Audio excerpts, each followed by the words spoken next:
Malicious compliance can be the best. I'm your host, Height. Let's see who's been blessed.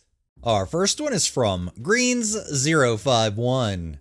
So, my Spotify premium renewed today because I forgot to cancel. I immediately checked their refund policy online and confirmed I was eligible. So I canceled the plan, literally within minutes, and hopped on support chat to ask for the refund. Seemed simple, right? Wrong. The agent, Christina, gave me the classic runaround.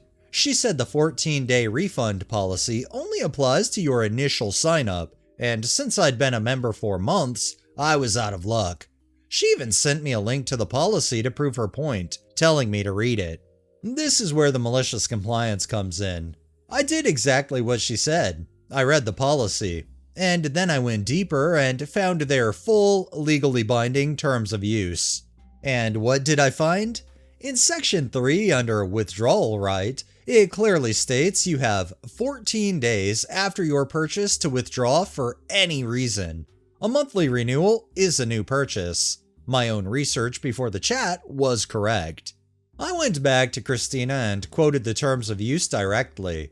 She put me on hold to check backstage, then came back with the same denial. Her team was doubling down on the incorrect script. So I played my final card. I sent this message. Since this dispute is specifically about the legal interpretation of the withdrawal right in your terms of use, could you please provide the contact information for Spotify's legal department or the appropriate office for handling formal contractual disputes?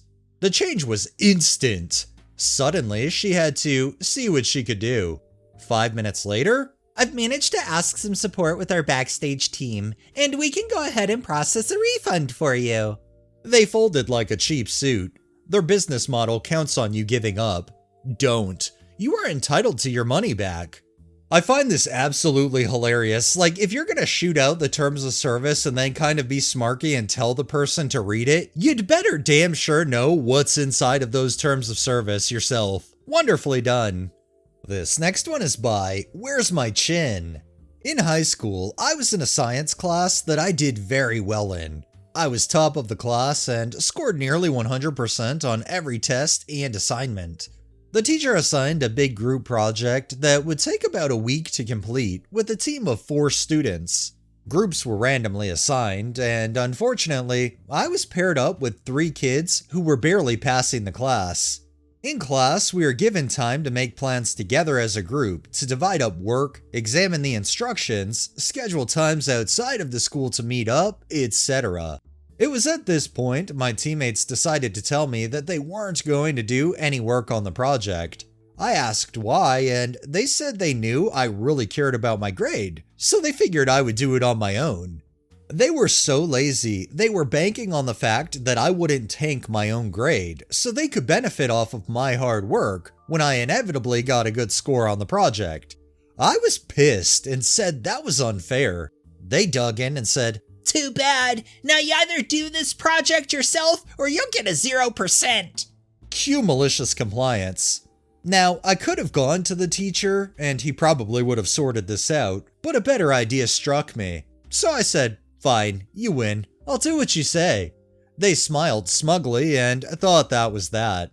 But you see, this teacher had a policy that at the end of the semester, your lowest grade, excluding finals, would be taken off of your record. So if you forgot to turn in an assignment or did really bad on one test, you got a mulligan so it wouldn't ruin your final grade.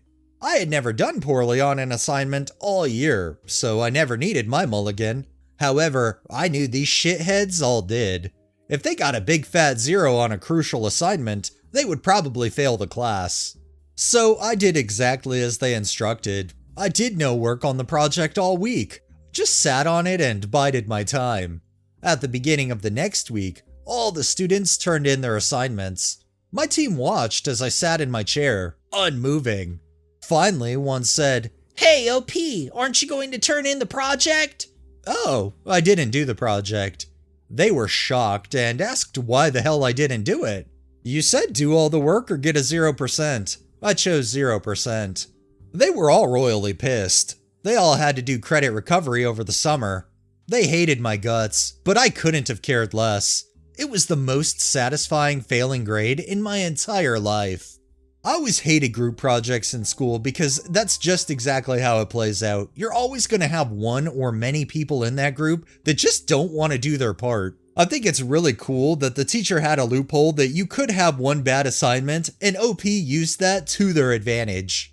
And our final one is from Illustrious Report 482. I used to work IT at a mid-sized logistics company. Our warehouse ran 24/7, but the corporate office was open Monday through Friday, 8 a.m. to 6 p.m. I was responsible for maintaining the internal server that handled everything from payroll to inventory management to shipping labels. One Monday morning, I got an email from a higher up, let's call her Karen, demanding that we take the server offline immediately for scheduled maintenance. Now, I had scheduled maintenance for Sunday evening, sent out 3 notices, and got no objections. But Karen hadn't read those emails and was now insisting we do it right now, during her working hours. I replied, taking the server offline during business hours will temporarily halt access to the shipping system, inventory, time tracking, and payroll processing. Confirm you'd like me to proceed.